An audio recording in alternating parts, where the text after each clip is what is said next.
বন্ধুরা, আমার ইউটিউব চ্যানেলে সবাইকে স্বাগত জানাই। দেখো বাইরে হচ্ছে তুমুল বৃষ্টি।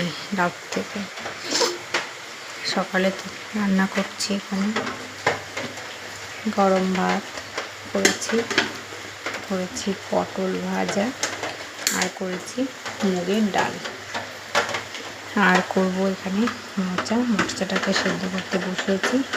এখানে একটু দুধ আছে, দুধটাকে দিয়ে একটু পায়েস বানাবো। এই টুকটাক রান্না। এখানে বাসন আছে, মাজবো। বাইরে হচ্ছে ভীষণ বৃষ্টি। যাই হোক, তাড়াতাড়ি কাজগুলো করে সেরে নিই। সবাইকে আমার চ্যানেলে স্বাগত জানাই। যারা নতুন আছে, পুরনো আছে, প্রত্যেকেই বলবো প্লিজ আমার চ্যানেলটা সাবস্ক্রাইব করে পাশে থেকো। টাটা সবাইকে।